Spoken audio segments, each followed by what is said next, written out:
inta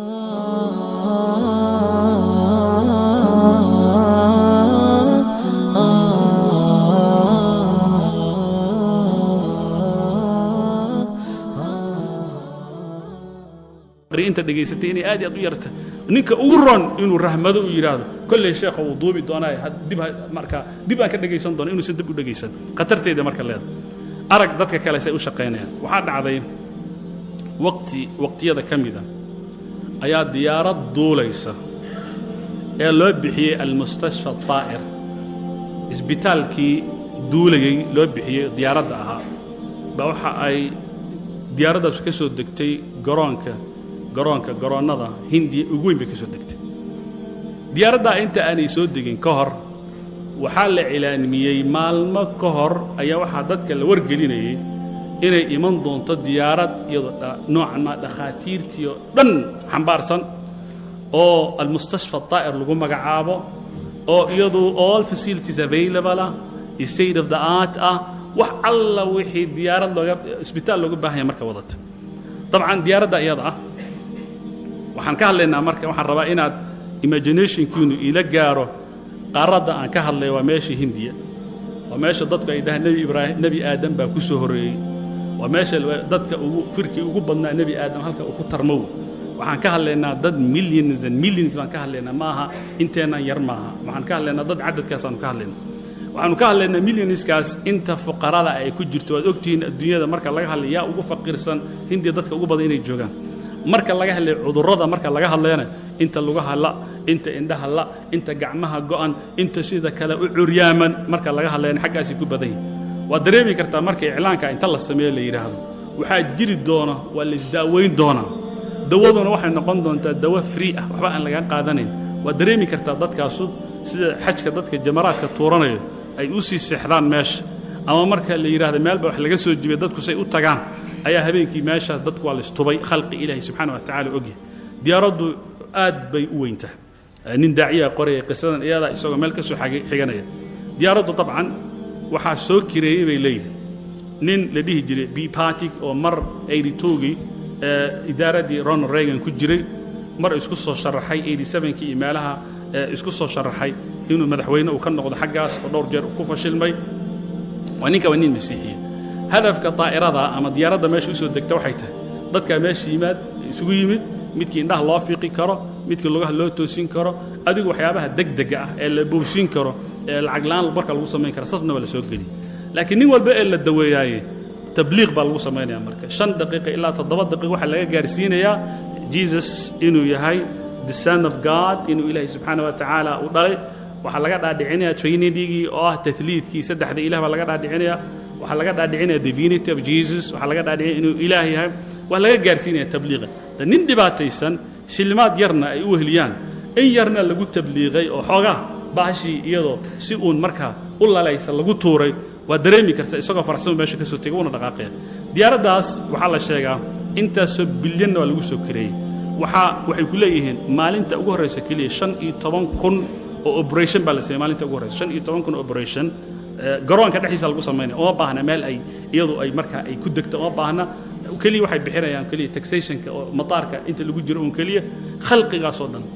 maalmo markii la joogo oo diyaaraddu dadka si ay u daweysay dacwadiina la guto intaasoo kun koo waxay ku leeyihiin safka ugu horeeya 43,000 baa safkii soo galay inta operationna laga qabtana waxay ahaayeen cadad aan la qiyaasi karin kadib baa gabar iyadu Saciida Beh lagu magacaabo ayaa furka intay tuuratay maqaal dheer ay ka soo dejisay oo leedahay ujeedadu aad noogu timaadeen ma in diinkeena laga saara ma in masiixiyada loo naqilaan oo dadku loo laqino ma in ilaahi subxaanahu wa ta'ala cidaan ahayn leenagu xira ma in hadda leenoo sheegay divinity of Jesus ilaah sonship of Jesus isaga ilaahay inakiisa ah oo dhalay noocan ma masaa'ishaas oo kale wadaalika ogow cadadka marka aan hadda ka hadlaynay dadka siday u shaqeynayaan wax la qiyaasi kara ma haddaad aragtaan kilibyahaadii ee WhatsApp-kiina soo galay ee la leeyahay mar dhow Europe muslimiinta population-koodu cirkaas u gali doonaayo intaasoo milyan buu noqon doonaa mar dhow Europe waxa la wareegi doona muslimiinta la wareegi waxa laga inaan hoos ka qosanno laakiin maaha kilibyada diyaarintooda waxa ka dambeeya qolada masiixiyiinta waxa la rabaa in la kiciyo masiixiyiinta war waa ladin dhacay kaniisadihii baa ladin kala wareegay wadankii baa ladin kala wareegay dalkii baa ladin kala wareegay diinkiina la wareejiyey in dadka la dhaha la rabaa kadibna hore u dhaqaaqaan waa baasha lagu mudaya yani bimacnaa waxa la dhaqaaqa waliyaalika arag waxay tilmaamaan muddo 10 sano dhexdood 200,000 meel masiixiyiin ay joogeen Bangladesh yani 200,000 oo masiixiin baa la ogaa within 10 years time 10 sano gudahood 5 milyan oo masiix bay noqdeen juhuud ayaa qabtay juhuud waxa qabtay rag dedicated oo ay ka go'an tahay diinta inay meesha ay marin lahayn mariyaan waxa qabtay dad ay ka go'an tahay waliyaalika dadka ay soo dirayaan ma aha sida dadkeena oo kale oo waxa la soo diray dad diyaarsan waxaan xustaa jaamacadaha kamida oo lecture oo comparative religions nologu yeera mar inaan la xiriira diimahan iyo waxa ay yihiin laga jeedirayo waxa lecture-ka ay hor fadhiyay ilaa 80 oo ninka ugu yaro master degree engineering uu wato oo PhD holders of medicine PhD holders of law PhD holders of different scientific intaas meesha way fadhiyeen dadka waa la diyaarinaya adduunkii meel bay ku soo xiraan inuu bashahaadu wata shilinkiisa meel buu ku soo dhacay laakiin waxa la barayaa Bible kan soo gudbin laha waxa la barayaa New Testament iyo Old Testament soo gudbin laha waxa la barayaa waxan meesha ku jira ee diinteena duqaynaysa u gudbin laha intaas la barayaa dadku way soo baxay iyaga habaysan waxay imaanayaan meelaha Afrika ee qaabaadku kaamihu ay ka jiraan halka kaneecada dhibaatadu ay ka jirto halka dadku ay ku dayacan yihiin kadibna uu istaagay oo dhaqaaqay inaga waxaan ka dhoohannahay juhuuda tirada badan ee laga shaqaysiinayo masaacida iyadoo kala go'aan lahayn habeen maalin ay socoto dadkan lagu mashquulsan yahay dadkii waa lagu mashquulsan waa laga shaqaysanaa annaga isku mashquulsan waan ka dhoohannahay dacwadii waa laga dhoohan yahay nin maanta xadiid haddaan bilaaba aan dhammaystiri karin wuu yari haddii carabiga aanu ku dhammaystiri karin af soomaaligiisu maqlay qof aanan subxaan allahi waxay tahay maanta aqoonin idima dhex fadhiyo qof aan laa ilaaha illallah macnaheeda waxay tahay maanta aan aqoon waxaana laga yaabaa dadka kale inaad ag martaan oo dhagaxii baa meesha taagan iyo afrikaanka baa meesha maray inaad dhahdaan oo idaan la hadlina oo idaan la fariisanin cala aqal dadka kan way nagu mashquulsan yihiin maanta wuxuu ilaahay sheekh maxamed fajarkan soo raacnaa uu soo mara marka masjidka aan nimaadna waa 5 kadibna waa laabanaa ninka hotelka jooga ayaa uu u fiirsaday sheekhu u fiirsaday markuu soo qaaday maanta la hadlay wuxuu yiri waxaan ku weydiiyay waxaan la yaabanahay buu yiri maalin waxa timaada waqtigaana waa soo laabataa waxaan isweydiiyay buu yiri how committed sida shaqadaada oo aad shaqadan aad ku mashquulsan tihiin oo time-kana loo ilaalinayo xitaa waan u fiirsaday buu yiri time-ka aad baxaysaan time-ka soo laabanaysaan runtii wuxuu yiri waxaan dareemayaa islaamka kan buu hunguri baa iga soo galay kadib wuxuu u tilmaamay dad kale walaalihii dad qaraabo noocan ma isaga la dhashay inay jiraan oo muslimiin wuxuu yiri waxaan arkay buu yiri xataa markuu masaajidka gaari waayo maradu dhulka dhigtaa buu tukada waxaan rabnaa marka dadka kan saa u irbadaysan ay bahashu u bilaabantaa in lagu dhex durduriyo oo wax loo sheego liirada qaala tacaala ولذلك waxaan u maleeynaa qof aanan in yar English tuuran karin malaha nin aan Sawaaxili tuuran karin malaha nin aqoontii haya luqadiina aan looga turjumi karin marka malaha wali an yahdiya bika Allah rajulan wahidan khayrun laka min humar an-ni'am sida leenoogu celcelinayay ciidaas bay ka badata laakiin waan ka dhoohanna waxay xambaarsantay in qof la soo qabto inaga nooma xisaabsana laakiin nin walba markuu meeshan soo galay xantiina waan hayay nin walba $1,000 inta lagu darsadaa iyo guriga ma hadda la dhisay la boobsiinaya iyo halkaas la qabsaday iyo maqaayadan baa shidan oo marka furaheedi wallahi ana hay haddaan keeni karaa iyo inta marka la keenaa iyo shuquladaas way qurux badan tahay waa shaqo adduunyo waa loo baahan laakiin xisaabta hay noogu jirto dadka kan ilaahay subhanahu wa ta'ala musiibu nasar war adiga Soomaaliya halkan kan nimid ilaahay garaamkeena bariiska waa nagu siin kare war wala nagu siin kare halka aan seexanayn ilaahay subhanahu wa ta'ala waxaan isleeyahay ummadan waxa loo soo barakiciyay oo iyadoo dhanba laga dhigay meel walba ay marka ku daasanta wax kala ma waxa la rabaa in ummadan ay u shaqeeyaan hadaba halkaana waan ka dhoohana hadaba waxa kale iyadana muhiima oo iyadana dhoosanaan ay ka jirtaa diinullah barashada diinta ilaahay maanta jahli waxa jira oo aan la qiyaasi karin jahliga ha ku yimaado mid isagu ula kaca oo ku talagal ha ku yimaado mid kama u dhacay oo qofkii isagu aqoonta leh laakiin dacfi adduunyo nugayl diineed uu soo galay iimaan hoos u dhacay hakana cid waxay doonto ha noqotay wuxuun baa jira dacfiga diineed jaanibka marka cilmigan runtii aad buu u siyaranay maalinta ka dambaysa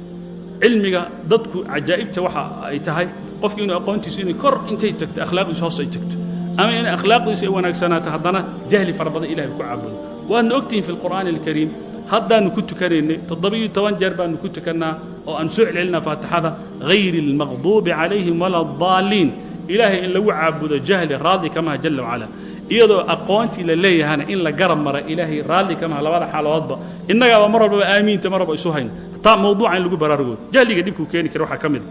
jahligu xoolo baabiin kara maaliya maxasbu burburin kara dad buu qixin kara ummado madax isku gelin kara jahligu wax sahlan ma jahliga meel yar haddaan iyar ka taabsiyo wuxuu tilmaamayaa alqaadi Abu Bakr al-Arabi al-Maliki qisayr buu sheegay wuxuu leeyahay jahliga waxa dhacay uu sheekh at-Tartushi oo ah fuqahada la yaqaan